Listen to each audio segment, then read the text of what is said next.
Good morning, Wednesday, non-walkthrough Wednesday morning here on Birds 365 as we continue to recover from the Eagles' loss in Super Bowl 57 to the Kansas City Chiefs. Well, the losses just keep coming, and we're here to talk about it for the next 2 hours. Your Mac guys, McDonald and McMullen. J-Mac, I got to give you the nod. I texted you Sunday before the game for whatever reason, set up gas, whatever else, and you hit me back with, and the Eagles staff looks like it's being picked apart. And I knew full well the Steichen thing was a possibility and was closer to happening than Jonathan Gannon. But you were on top of it, said Gannon to the Cardinals is going to happen. And I said, well, let's wait and see how the game goes. And the game didn't go all that well. And I thought maybe he cost himself the job. But you were on top of this one. You said you thought that the Cardinals were going to hire him, and they did. So in 48 hours after the game has ended, the Eagles have lost both of their coordinators. That's not good, J-Mac. No, it's not. There's a lot of people, judging by my Twitter, that are happy that Jonathan Gannon are gone. But I think that tune will change soon enough, unfortunately. But we'll see. We'll see how it shakes out moving forward. But anytime you lose coordinators, it's difficult, right? They're there for a reason. Most likely the Eagles are going to stay in-house. I think it's more likely if they're going to go outside, it would be defensive coordinator more than offensive coordinator. But ultimately, they're probably going to stay in-house for both. And, guys who were coordinators over guys who weren't coordinators for a reason. And we went through this with Andy Reid, who probably has the best coaching tree in the history of the NFL, to be honest, certainly in the modern NFL, at least.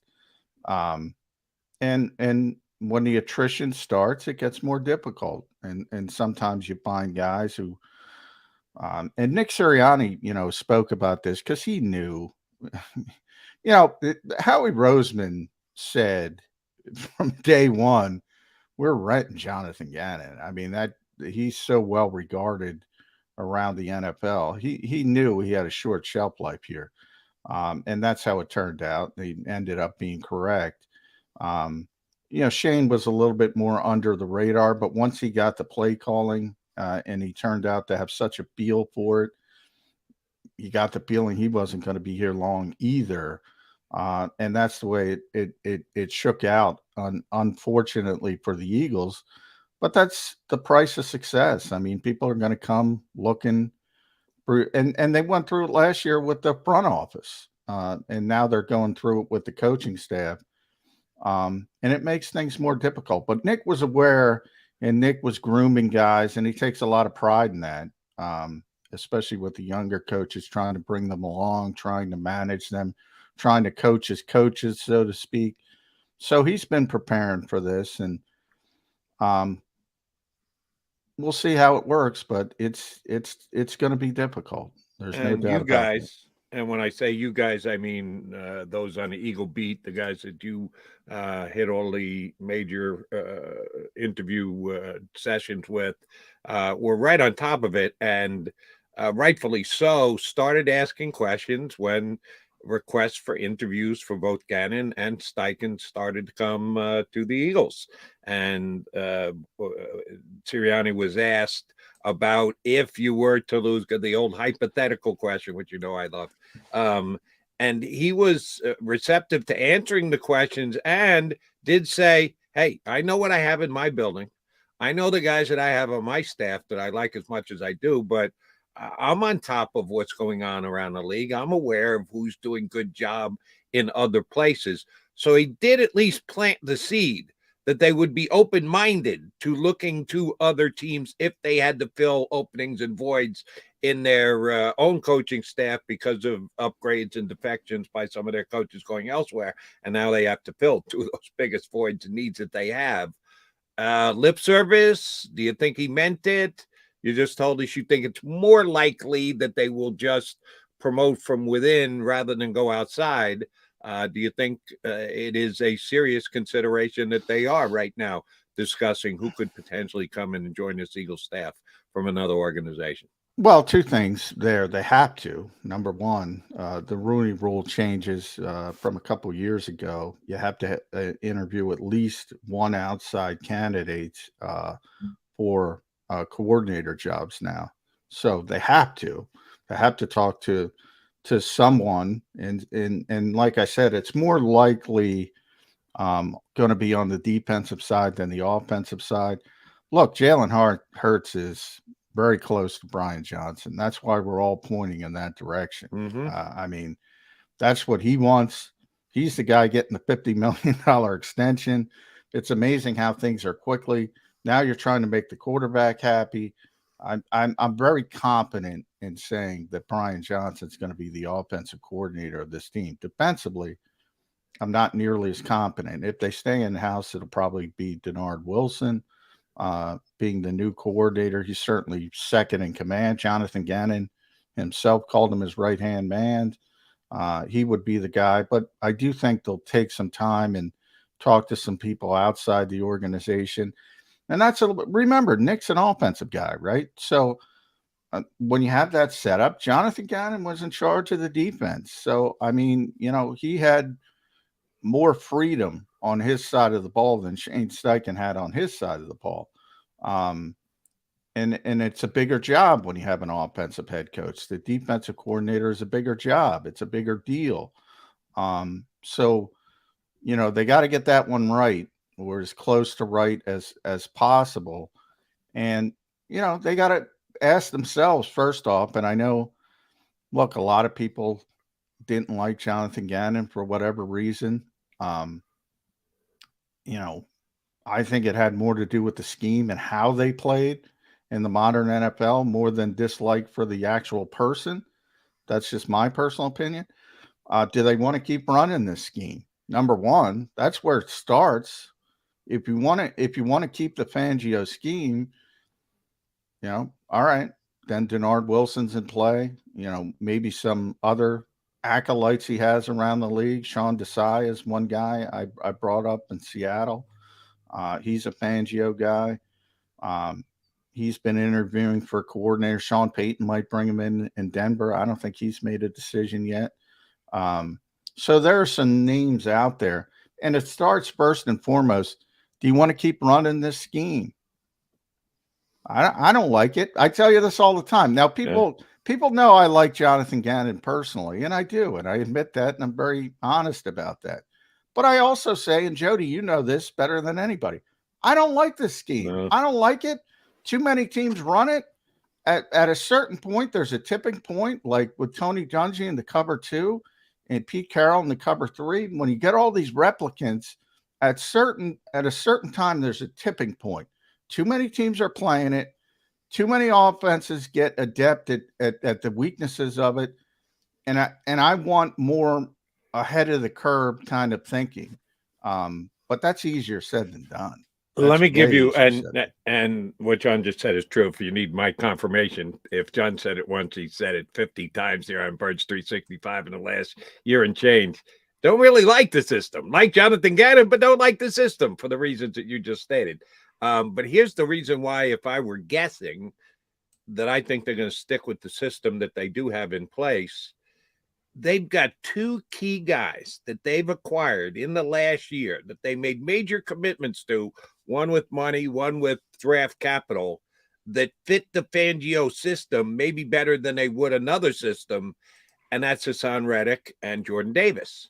That Reddick is a guy with his skill set, fits very well, and excelled in the Jonathan Gannon / Vic Fangio system. And Jordan Davis was specifically picked because he's a fit for the Fangio system to have that anchor in the middle of the defensive line and be the guy to stop the run. They made a commitment to those two guys. Hassan Reddick's going to make a bunch of money the next several years, and you want him to continue to put up the kind of numbers and production he did. And Jordan Davis needs to even up his game next year because he got off to a nice start, had the injury, kind of flattened out. They went out and got the veteran guys to fill the void while he was hurt, and then they stayed part of the mix. So his number of snaps and his actual plays that he made were probably less than you, me, or anybody else was hoping for at the beginning of the season. it doesn't mean they're going to go in another direction. No, they're still going to try and get as much as they can out of Jordan Davis, and changing to another system where he's not playing on the nose and going to a different type defense. I just don't see it, John. I think No, I because of those agree. two guys, maybe it's from someone outside the organization, but it's going to be a very similar system to what Jonathan Gannon ran. I agree with you. I don't think they're changing, but I mean that my only point is that's got to be your first decision as Nick Sirianni. Do you want to move forward? I agree with everything you just said. I mean, the talent they have, the talent that's going to be back is built for that scheme. And yeah, I mean, is Jordan Davis talented enough? A lot of people said, well, he's got to do more than just be the nose tackle in a 50 front where you only play it, 30% of the time on a good day. And ultimately, he's got to do evolve and do more things moving forward to justify taking them where they took them. So there's room for growth there. But you're dead on with Reddick. I mean, look, he's built for this system. He had a great year. Didn't have a great Super Bowl, unfortunately, but overall was tremendous. And I think a lot of that, the Super Bowl issues had to do with the field, to be honest, because, maybe there wasn't a player more hurt by that field than Hassan Reddick, because that's his whole game, man. I mean, his whole game is built on speed and he couldn't get his footing. And I think it hurt him more than any other player on that field. But overall, when you step back and you say, well, that guy was dominant. He was the most dominant defensive player on the Eagles, top 5 for defensive player of the year, deservedly so. He had a tremendous season, but you saw some of the issues in the Super Bowl because of the bad turf that there would be maybe in a different system where he isn't given the freedom, where he is undersized, where he is getting a little bit, bulldozed in the running game. So I'm with you 100%. Yeah, they're going to keep the same system. I'm not in love with that, but they're going to keep the same system. It looks like it's going to go that way. All right. And I do want to get this question for you because I thought about it as the defections were starting to happen. And if they got the job, here on Birds 365, everybody's more concerned about, well, what's going to happen with the Eagles going forward.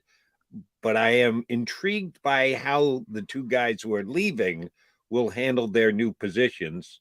If there's one thing we know about you more so than don't like the Fangio system, it's the fact that you do like CEO coaches, and that Nick Sirianni transformed into a CEO coach midway through his first year and had the level of success that the Eagles did this year. Well, now you got two other newbies starting in different positions in Indianapolis and in Arizona. Sometimes for new guys, they want to prove their worth, and both of these guys were play callers here in Philadelphia, and it helped get them their new positions. Jonathan Gannon in Arizona and Shane Steichen in Indianapolis. Both of them calling plays, one calling plays and the other one confident enough in their ability as a head coach, even though they've never done it before, to hire two coordinators and just be a guy who steps back and runs the overall show. Either of those two guys going to be CEO coaches right out of the box in their new towns? Well, Shane is not. I mean, he told me, and I could tell you this now because he told the indie reporters that he's calling plays. I mean, I brought that up with him behind the scenes. I said, I mean, that's a big job. And I said, look at Nick. I mean, Nick was 2-5, and he said, you know what? I'm going to rethink this. I have a lot of trust in you. I'm going to move. You're going to call the plays. And I said, did that have an imprint on you? And he's like, yes, it did. I thought about it a lot, but I'm going to call plays. And so he knows, but he's going to call plays. And he told the people in Indy that yesterday. With JG, I don't think is as important with defense. I don't think you get as bogged down as a defensive play caller as you do, but you can get bogged down as an offensive play caller. We'll see. I don't know if he's going to call plays. I texted him yesterday. I haven't gotten the text back. Now he's busy. Yeah, a little busy. I mean, ultimately he's probably going to call plays. If you force me to assume, I think he's going to call plays. But I think he's open-minded to the fact that if it gets a little bit too big, he can step back. And I don't think it's not as important. There's not as much as you can do on the defensive side as the offensive side. Right. Those are the guys who get bogged down. The offensive play callers, they get bogged down. So for the people in Indianapolis, it's something to keep an eye on. But yeah, I asked Shane that right away, and he said, I'm calling plays, and he told those people, and look, he went through it. He saw he had a front row seat, but he's going to at least try it. Now, maybe if he gets off to a bad start, and he hires an offensive coordinator that he has a lot of confidence in, maybe it goes the same direction, but he's certainly going to start calling plays. If the Eagles don't go the Brian Johnson route, which both you and I think they're going to, would that be a guy that you would expect Shane to reach out to if he's thinking along those lines as making his offensive coordinator? There's already speculation as to who will be poached off the Eagles staff by these two guys leaving. If Johnson's not the coordinator, who do you think's got the better chance to get him? Shane? Or do you think he'll go out with Jonathan and go, yeah, the offense will be all mine, and Shane's, I'm just going to be a guy along for the ride if he's going to be calling plays? Oh, they're going to give me the whole kit and caboodle out of Arizona.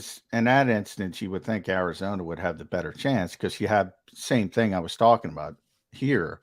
Jonathan Gannon had complete control because there was an offensive head coach.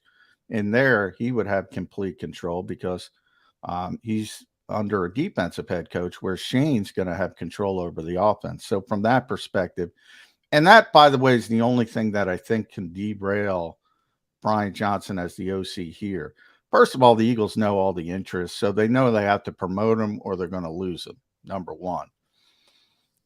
Second part, though, is if Nick's going to take back the play calling, and he said, that will be reevaluated if and when Shane leaves. In other words, he's not said concretely, I'm never calling plays again. He's known Shane Steichen for years. He's very comfortable with Shane Steichen.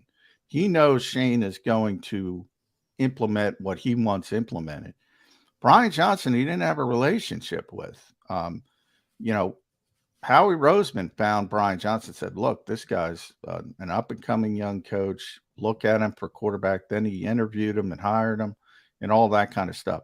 But they don't have that long relationship. And if Nick says, well, I got to call plays, and Brian says, well, I can go call plays in Arizona or somewhere else, that's the only thing I think that could derail. And I'm not saying that's going to happen because I think he's going to be the offensive coordinator, but that's that little sliver that could derail it. So a lot of dominoes left to fall. And oh, by the way, if you don't think that's important, that's why Shane Steichen's now a head coach in the league, because he got a chance to call plays here in Philadelphia. Nick Sirianni set him up to become a head coach in Philadelphia. So Brian Johnson was around that part of that for the past 2 years. So he's going to look and go, what's my most direct way if he wants to eventually be a head coach in the league? And that is the track that most assistant coaches want. Everyone wants a chance to grab the big whistle, sit in the big chair. That would be advantageous for him to go somewhere else, and somewhere else where he's under a defensive coach. That's about his best chance you're going to get to show your wares if you want to be a head coach in the league. Although you and I are both doubting and think that Brian Johnson's going to be the next offensive coordinator. If he goes, Kevin Patullo, next choice? As offensive coordinator, because he's Nick Sirianni has had a longer relationship with him than he has Brian Johnson, correct? He's very close to Kevin Patullo. And that's another part of this. Like, we're up to, I think, Nick Sirianni, and by up to, I mean, he didn't have to concern himself with anything else. The old vacuum, so to speak. I think Kevin Patullo would be the next offensive coordinator because he's really close to him. Remember, he did a lot of logistical stuff. He's the guy who leans on when he got the job, when he had COVID and there was a chance he wasn't going to be able to coach. Kevin was going to be the head coach. Those two are very, very close, very, very close. But he's got to worry. Jalen's comfortable with Brian Johnson. The organization's comfortable with him. You have to invest in everybody else. This is what we went through with Doug Peterson. It's not just you. You're going to make a bigger decision for everybody. And ultimately, then they're at the risk of losing Kevin Patullo because maybe Shane takes him there as an offensive coordinator. Maybe Jonathan Gannon takes him. Now, I think he's going to hire Drew Petzig, he's got a relationship back from Minnesota. So I don't think there's as big a concern with Arizona. But you can't block guys anymore from taking coordinator jobs. So that's changed. So they're probably going to lose one of those guys who's not the offensive coordinator. It's going to be more likely Kevin Patullo. It's the price you pay for success. And the Eagles fans are smarting a little bit because they didn't get the ultimate success of a Super Bowl championship, but it was still a hell of a year. And yes, that's what happens when you have the kind of season the Eagles have. Other coaches go other places to show that they were a big part of a very successful season, and the promotions are what everybody's in this game for. All right, he's John McMullen. I'm Jody McDonald. We will get our first of the two guests we've got coming up. One of our favorites. He does a great job covering the Philadelphia Eagles for the Inquirer, and I thought his Super Bowl column was outstanding. A little painful, but outstanding just the same. Marcus Hayes from the Inquirer.